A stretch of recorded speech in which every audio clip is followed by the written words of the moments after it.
it's funny.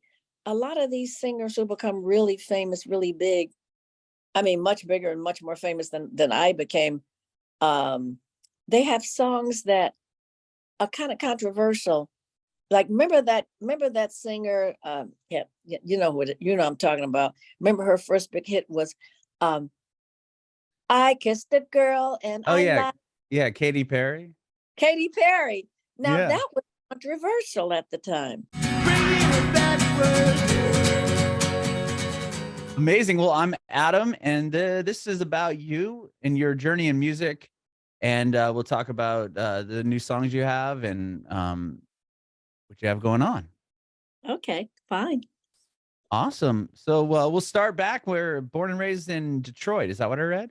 Yeah, I was born and raised in Detroit, and I lived in Detroit until I was 18. I went to New York to live, and I was back and forth, but I lived there really 7 to 8 years. And I would come back to record when I signed with Invictus, and that was like in the late 60s. Invictus Wow. Records, that was with Holland, Dozier and Holland of Motown. Mm-hmm.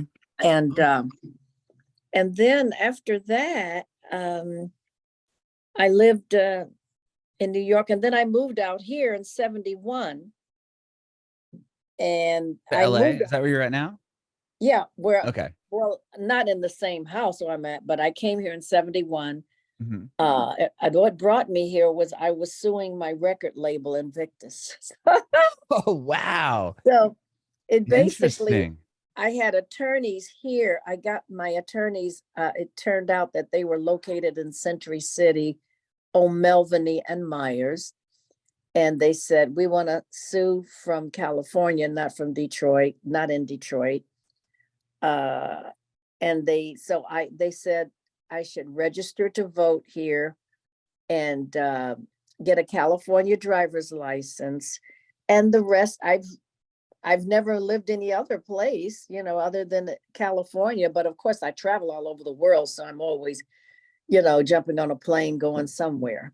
Mm-hmm. No, for sure. Wow. Okay. So just to back up quite a bit here. So you born and raised in Detroit, and then you moved to New York, you said at 18. Yeah. But you come from a very, I mean, musical household with your sister being in the Supremes and all of that. But like growing up, was music something that you were always kind of drawn to? Were you put in piano lessons, anything like that growing up? Oh, yeah. My mother started me with piano lessons when I was like about 6 years old. Wow.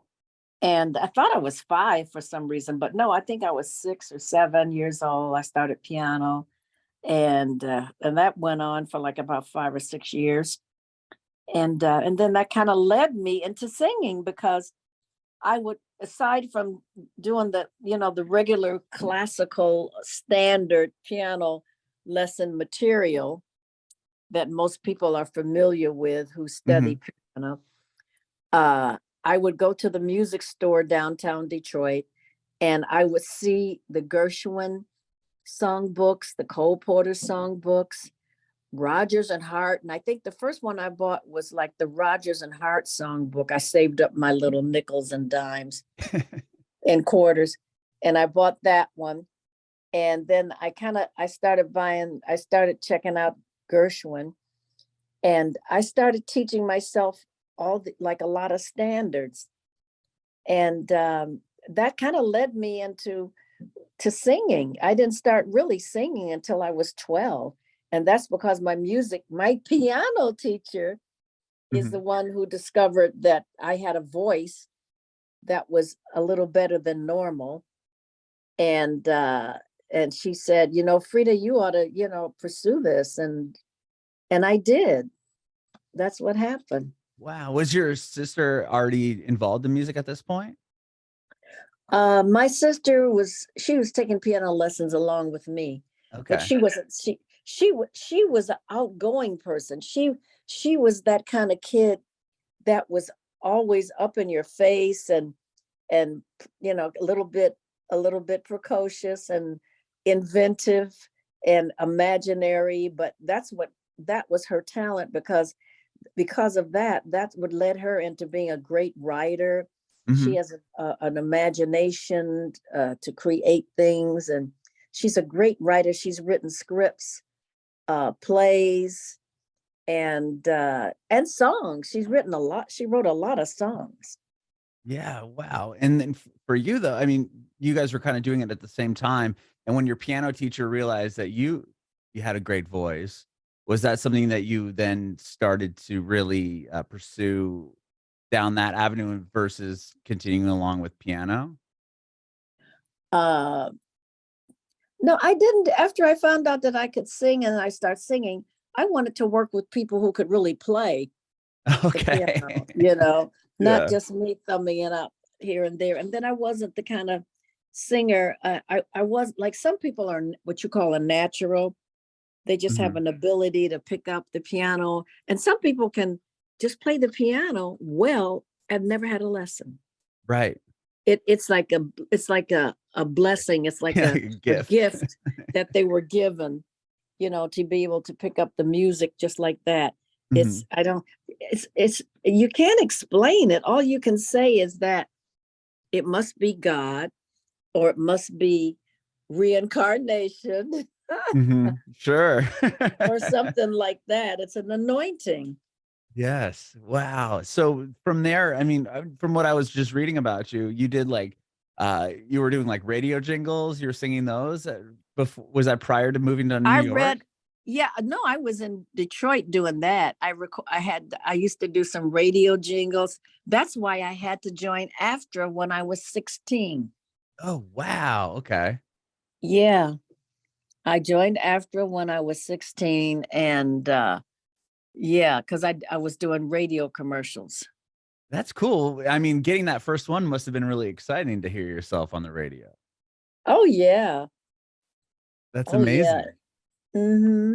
And then you Mm-hmm. moved to New York to what? Continue pursuing music? To pursue my musical career, yeah. See what I could do.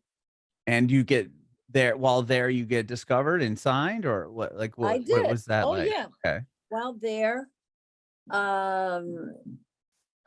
let's say I got an agent, and that was Sidney Bernstein, who, by the way, became a very well-known agent. He was with GAC, Mhm. and he is the agent who first booked the Beatles over here in America. Oh, wow. That Yeah, Sidney that's a Bernstein. He credit. was he was when I think back on him, I have nothing but fond and good memories. He was a decent, good man, Mhm. and Wow. he was my agent. And then my first record, matter of fact, he was instrumental in helping me get my first record deal, and that was with ABC Paramount. Okay. And And was I got that my was before the Invictus That Records? was before Invictus and Band of Gold. I was Okay. with ABC Paramount, and I did a single, and then I did an album, and they put me on their jazz label called Impulse. Okay. Impulse. And people like John Coltrane, Duke Ellington, Oh, geez. I didn't realize. all these Wow, what a biggies.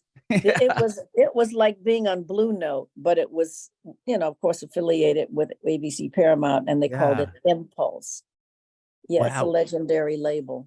When you get signed, I mean, and back then, even up until fairly recently, I mean, getting a record deal was like it, right? I mean, now with the internet and streaming, and people are kind of like paving a different way about the industry. But then it was like you get signed to a label that was like you were kind of like a rock star at that moment, right? Oh, well, at least I was making progress. Yeah, no, I mean, but to be on a label with those people, like what changes once you get signed to that label? Well, what changes is that you can say in your resume, your bio, that you were an artist with Impulse, Hmm. although I only did one album, But and still. that was After the Lights Go Down Low and Much More. Hmm.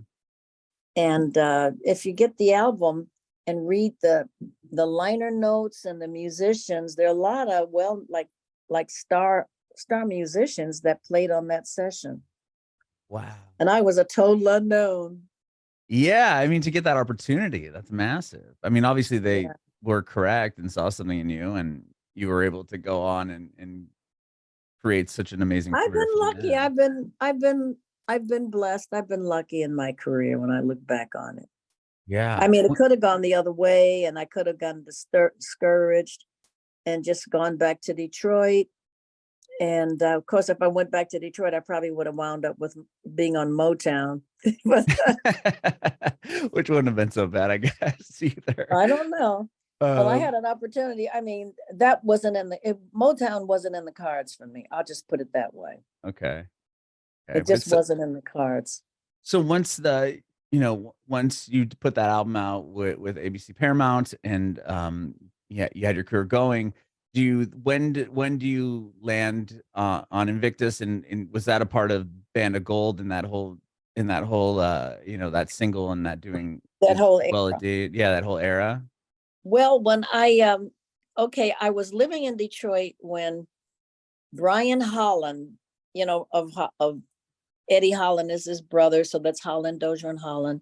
Hmm. Brian was visiting a friend of his in New York, and her name is Tamiko Jones, and she was a singer herself. I don't know where Tamiko is to this day right now. I think she still lives in Atlanta, Georgia, but she was living in New York at the time. And we Hmm. were actually living in an apartment complex called Century Park, Central Central Park West. And there were several high-rise buildings, and they were nice apartment buildings.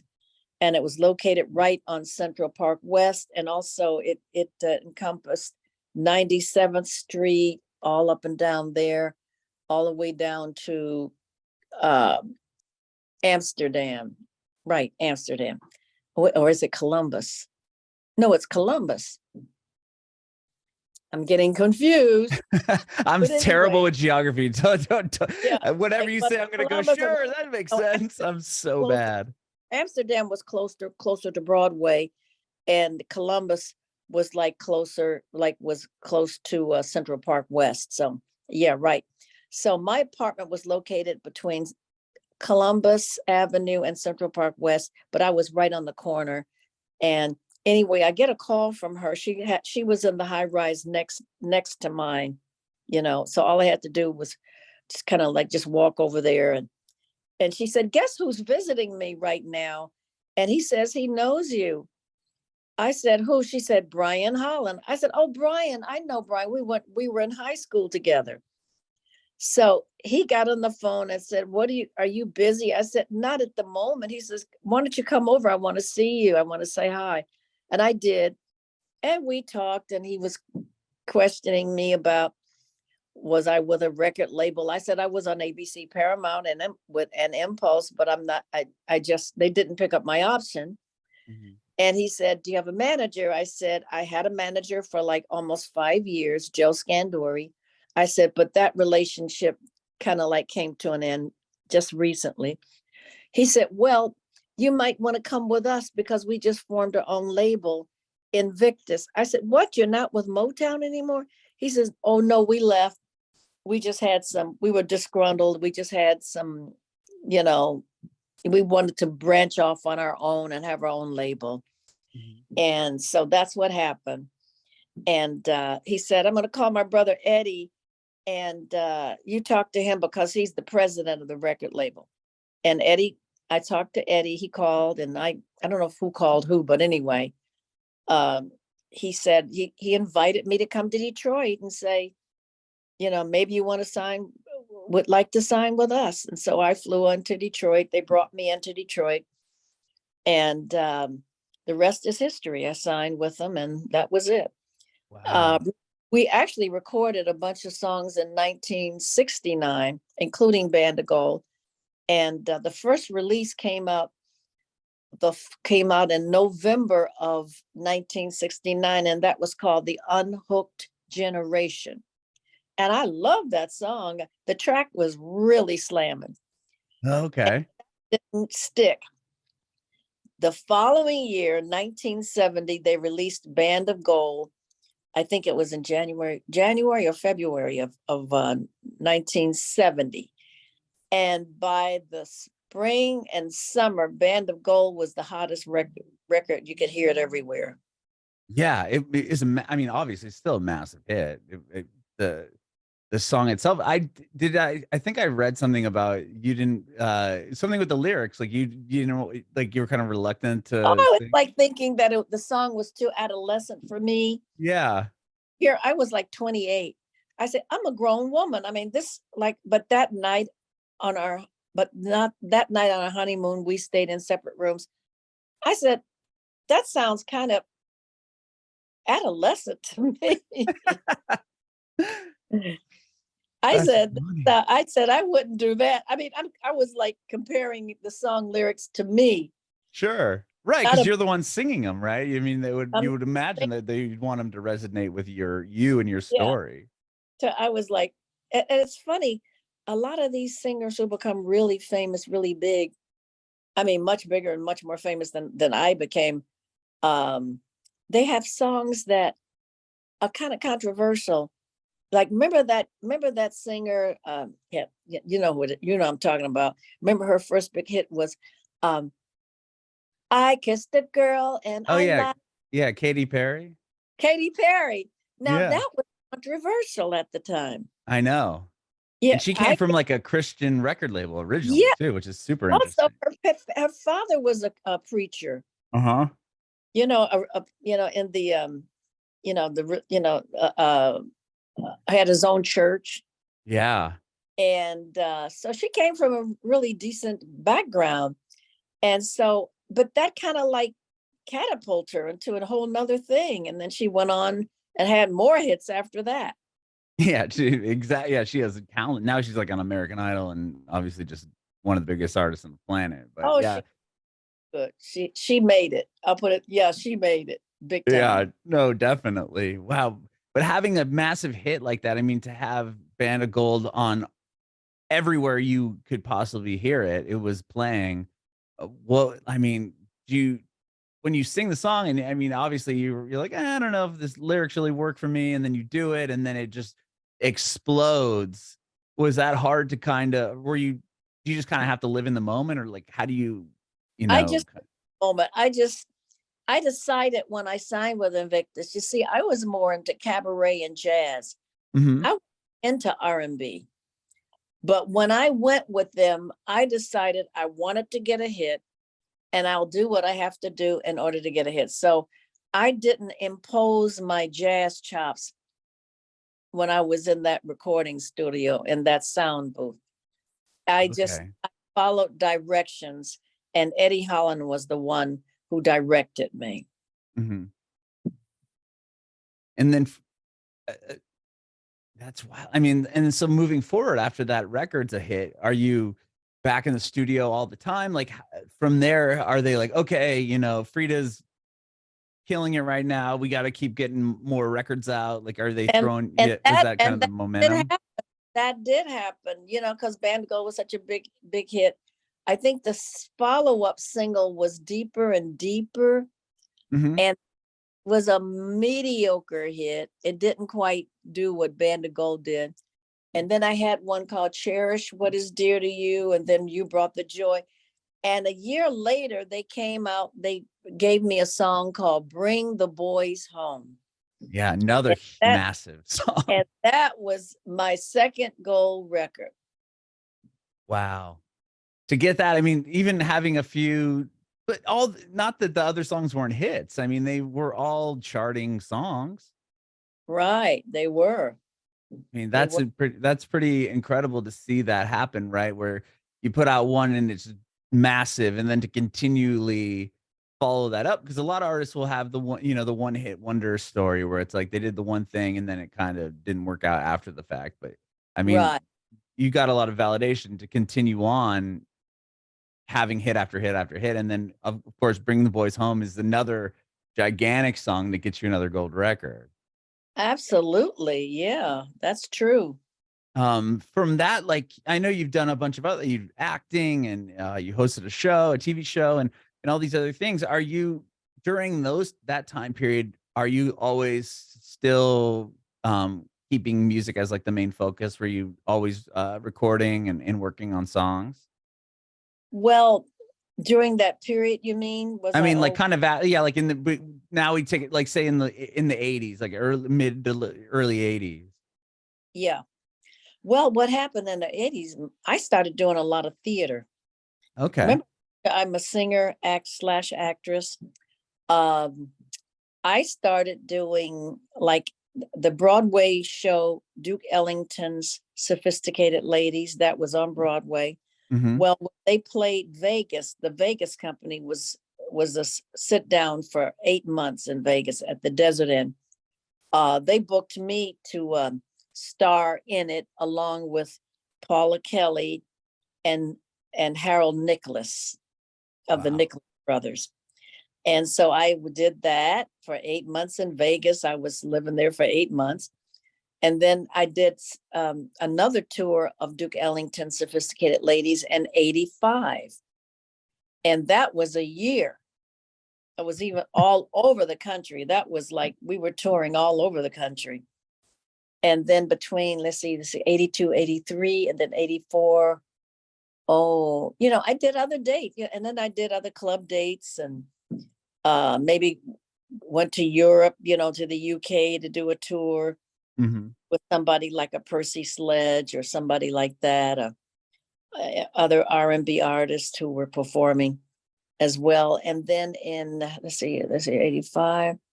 And then I just did a lot of, like I did some theater. Like I said, I did some theater. And then in 90, and then I did nightclubs. And Hmm. then in 1990, I did another musical. It was called The Blues in the Night.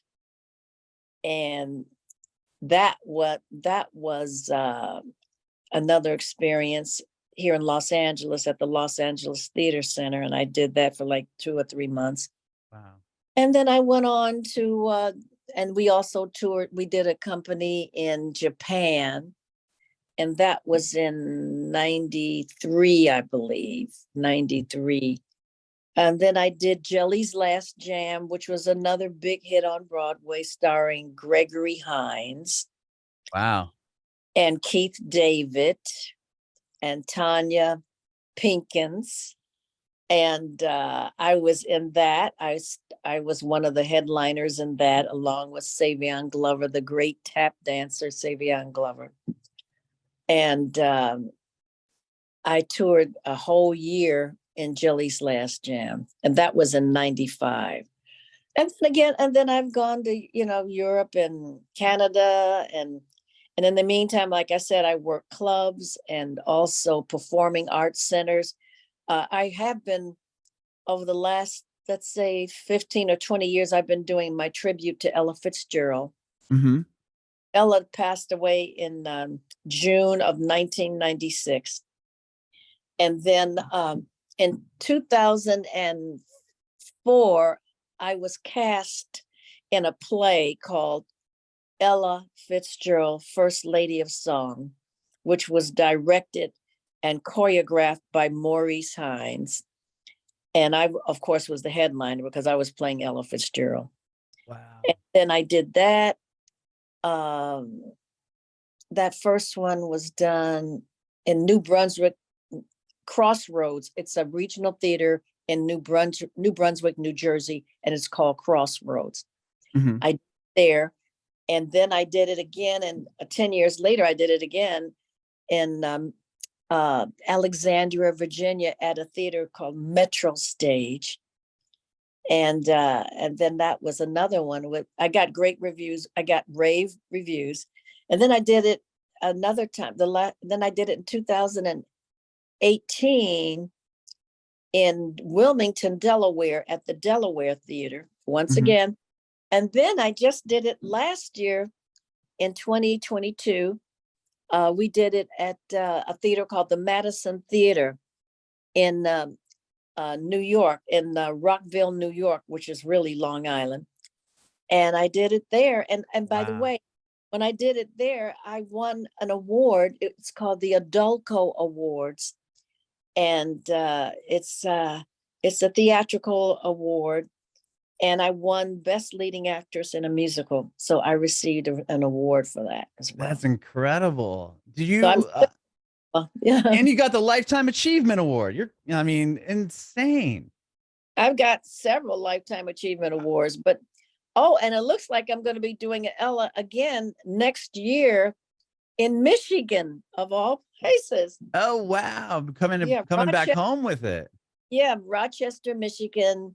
I don't know what's the name of this theater. Anyway, it's going to be a year from now in May, and I'll be doing it there for like I think a 4-week or 6-week run. Whoa. To be that, I mean, obviously Broadway and musicals are a huge part of your journey. Was that something that I mean, aside from cutting a record and touring just as a musician, do you prefer like that must be a totally different thing to approach going into like a Broadway show, because not only are you having to sing and you have to act and do all these things at the same time. Mm-hmm. Do you enjoy, I mean, did you enjoy that more so, or it was a kind of you like them both No, similar? it was like it was a situation where you have more than, like a mouse, you have more than one hole to run into. How do I say it? Yeah. But I left something out. When you mentioned the musicals and all this, the Broadway shows, my first experience in a real Broadway show was in 1967, when I was booked to be the understudy to Leslie Uggams in a show called Hallelujah Baby, which was a hit show. Mm-hmm. That was acting. That was more acting. That was acting and singing, but more acting than singing. But it was both. Oh, wow. Ella, and matter of fact, Leslie won her first Tony Award for that show. That was her first Tony Award for Hallelujah Baby. Wow. So I did that in 67, going into 68. And I actually, I was the only understudy to ever go on and do the show out full. And I did it 5 times. I did the role 5 different nights. Oh, wow. Yeah, because usually you're just there in case of like maybe more of an emergency situation, right? And then to come out and or the lead person gets sick and right. can't go on, or something, like you said, an emergency. Mm-hmm. So I did a lead role on Broadway in a major I was the first person on that stage at the opening when the curtain first comes up, and I'm the last person on that stage when the curtain goes down. Wow. What a moment. Jeez. Yeah, so that was one of my aha moments, I have to say. Yeah, and I want to have another aha moment, and I'm gonna be on Broadway again. Are you, or are you just throwing that into the ethos? I'm throwing that into the ethos. I can see you, dude. I saw you on Jimmy Kimmel like a couple weeks ago. Yeah, I was on Jimmy, killing it. Yeah, I was with Jeff Goldblum, the actor, who also a wonderful musician. Mm-hmm. He's a wonderful jazz pianist. He really is, and a wonderful human being. You're on the record, aren't you? With a song. I'm on his album. Yeah, the new one, the new album he just put out. The new one he just put out, and I'm singing "Lazy Afternoon," the song that we did on Jimmy Kimmel. What was that like? I mean, getting a chance to work with him, did he reach out to you? Well, what happened was his manager reached out to me first, and then that's how that all happened. It was back in it was like either the first week of September or the late August. I get an email from John Maestro, his manager, and he asked me would I be interested in doing a song on Jeff's album, and the song is "Lazy Afternoon." They already had cut the track. Oh wow! And so if the key was okay, if not, they could change it. And I wound up recording the song at the theater, the Madison Theater, in one of the rooms, and with a sound guy that was one of the sound guys for the show, for the for our play, Ella Fitzgerald. Wow, So really? yeah, it wasn't in a like a Like a proper, you studio. didn't go to a studio No, specifically just to it record wasn't that. a proper studio, I gotta tell you. But after they got the master of it, and they had it, I guess they had it mixed and everything, and his album is on the Decca label. So he's actually got a label on Decca, Mhm. which is pretty good. That's Yeah, university. And so they kind of like, I guess, tweaked it and made it better. that's awesome. Mm. Wow. Yeah, that was really cool seeing you on that. Because I didn't I even was know thrilled. he had a Thrilled. I was so thrilled. It was so nice. And Jimmy is he is such a nice guy. he had a lot of nice things to say about you just in the interview with before you were even on. I Yes, mean, he did. Yes, he did. He said, when he you just know, had one of Jeff on my the couch. he said, "You're one of my favorite singers." And I'm saying to myself, is he just saying that? Sounded, I mean, he seemed very sincere about it, especially when he had, when he was talking to Jeff about the album on the couch. I didn't even realize that he was a musician just because of his, the credits he has acting and in the films that he's been in. I know, I know. I first met him like about 10 years ago, maybe 12 or 11. Uh, and it was at this little club in Hollywood. Um, it's located on Vine. They've changed the name of this little club about 3 times or four times. But anyway, it was one of those nights where it was sort of like it was like a open mic type thing, and I was there. I sang, my sister sang, my niece. Wow. Um, they had a little band, a guy playing the sax and drummer, and somebody playing guitar, bass, and Angela. I'll tell you who was there. Beverly Todd was there. Angela Bassett, Mary Wilson. It was just one of those nights. Hmm. And Jeff Goldblum was there, and he played for me when I got up to sing. He said, "What do you want to sing?" I said, "Do you know, but not for me, or all of me?" And he Hmm. knew it and by ear. Wow. What key? And I said B flat, and he played it. I said, "God, you can really play." That's interesting. And then obviously you link back up and you're on the album, and that's so incredible. Yeah, so he must have remembered something. Well, yeah, and not the yeah, and you're obviously a legend, and he would know probably who you were despite, but having that Yeah, connection, I'm sure really it could have helped a bit. yeah, And you're uh-huh. still releasing music. I mean, aside from doing that project, you still put out music. And is that something that you'll continue to do? Oh, sure. I did an album that came out it was released we recorded it in 2019, I believe. You had like an EP or something or album in 2021, I think, right? Yeah, yeah, yeah. And this album, by the way, it was 4 duets, and then I did a song by myself, so it was like an EP. Hmm. I did a duet with Johnny Mathis, Wow. was with big band and strings, Dee Dee Bridgewater, Kenny Lattimore, and Kurt Elling. Wow. So I had the best of the best in every category. Yeah, I was gonna say. And was that something, were you able to seek people out and want, okay, I want this person on the album and Well, kind of actually, arrange it that way? it was produced by Rodrigo Rios. Rodrigo is a drummer from Brazil. Okay, I'm not Big familiar. guy. He's Brazilian, but his lineage is Italian. Oh, interesting. And he had come to LA, to play with some people and do some things, do some recording sessions. And he had come to my show. He came to see one of my shows. I think it was at either Vibrato or Catalina Bar and Grill. Mhm. And he said, "You know what?" He says, "I want to do an album with you." And I said, "Okay." At first he wanted to do an album on of Ella Fitzgerald, honoring Ella Fitzgerald. And then he said, "No, let's do something else. I want to do some duets. I want to do some duets. And that's how it happened. And he's the one that reached out to Johnny.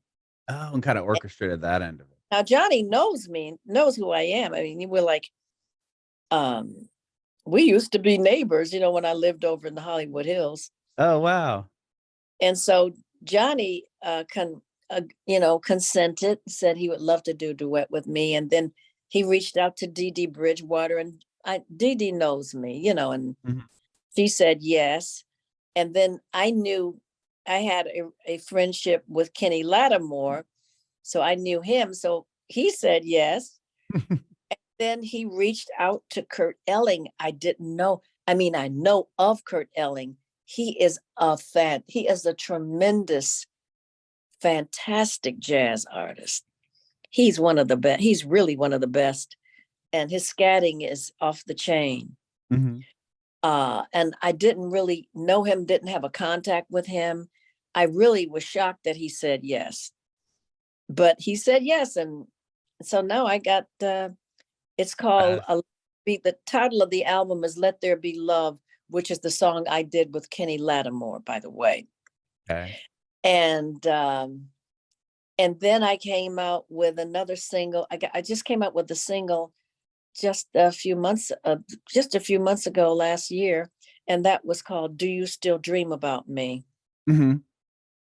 That was written by Sammy McKinney, and I had actually recorded that song back, that came out like around 2006, but it never went anywhere. You know, it was on an album that never really got quite released, called On the Inside. And I always loved that song. The song was actually commercially recorded by Nancy Wilson back in the 80s, but I'm the first person to ever sing it, because the guy who wrote it was a close friend. And I did the demo on it. And really? I was wondering about that, because you put that it was I thought it was a cover, and then I didn't. But wow, so you recorded the original demo that then got I recorded sung. the original demo, which was supposed to have been a deal for me at Columbia. But what happened was they turned the tables on me and they signed Nancy Wilson instead. So I couldn't complain about that, because Nancy was such a big star already, you know, and I was like, oh, darn it. But then you had an opportunity to release it yourself later. I mean, that's awesome. Yeah. So that stuff like that happens. Yeah, definitely. I mean, do you have a if you ever interview Thelma Houston, you'll hear she's got her stories to tell. I'll have to make a note of that. And I'll put that I'll let you put that into the ethos for me to get her on the show. But I was gonna say, so you put out that song. Do you have more songs that you've recorded recently, or obviously you have the Ella Fitzgerald thing coming up, but aside from that, are you planning on releasing more music? On the Sound of LA label with Michael Sutton. It's called Just to Be With You. I did that one too. That's recent then. Yeah, that was last year. That came out last summer. It's called Just to Be With You. Mm-hmm. And that was on the Sound of LA, you said? The Sound of LA. Okay. Was it singles with them, Just to Be With You, and then Do You Still Dream About Me? Amazing. And then you've got obviously the Ella Fitzgerald. You said you have another show coming up for that? Oh yeah. I'll be doing that I won't be doing that till July in Wichita, Kansas. And then I'll be doing, Detroit or Michigan. You have it coming up too, right? You said that's a year from now, the play. And that's a year from now. Okay. And that's going to be in Rochester, Michigan, which is like a suburb of Detroit. Mm-hmm. Wow. And then I'm doing Catalina Bar and Grill. I will be performing in concert May 13th at the Catalina Bar and Grill. Is that on Catalina Island? I don't even really know. Okay. I was like, I'm not sure where that is. I'm from San Diego, but I live in Tennessee now, but that's interesting. Okay. It's in Hollywood. Oh, it is in Hollywood. Okay. It's on Sunset Boulevard. and McCadden Place. It's a block from Highland Boulevard. Okay. It's like a block, like if you're going east, it's a block east of Highland. You're going west, it's before you get to Highland. Island. Okay. I'm familiar with that. I know where that is then. Clean Bar and Grill Jazz Club. Go on the website, look it up. I will. I'm gonna do Have that a right now. lot of top acts work there. Amazing. Well, thank Yeah. you, Freda, for doing this. I really appreciate your time today. This has been so cool getting to know you and hearing your story. Getting to know you, getting to know all about you. Okay, thank you. Yeah, I have one more quick question before I let you go, if that's cool. Okay. I want to know if you have any advice for aspiring artists. Wow. All I can say is what you hear all the time, but it still is true. Continue to pursue what you love to do, your art. Work on it, whatever, perform as much as you can. Nowadays, it's you get on YouTube, you put something online, you do TikTok, performing, you get into talent shows. That's why we have today, it's the American Idol, it's The Voice. It's what's the other one? American Idol, The Voice. What's the other one? X Factor was one. I Or don't know if they still no. America's Got Talent. America's Got Talent, American Idol, The Voice. Those are the three. And that today, in these times, that seems like those are talent shows on steroids. Sure. They are, because I mean, I was on talent shows when I was, in my teens, and that catapulted me to the next point, to the next stage, the next stage. Those talent contests work because there's always somebody out there, a talent scout or somebody that's looking for talent to do something with, to develop. Justin Bieber, remember? YouTube. That was his story. Okay. Yeah. So that's what you got to do. And don't give up. Don't keep on pushing. Don't give up your dream. Follow your dream and follow your heart. Bringing it backward.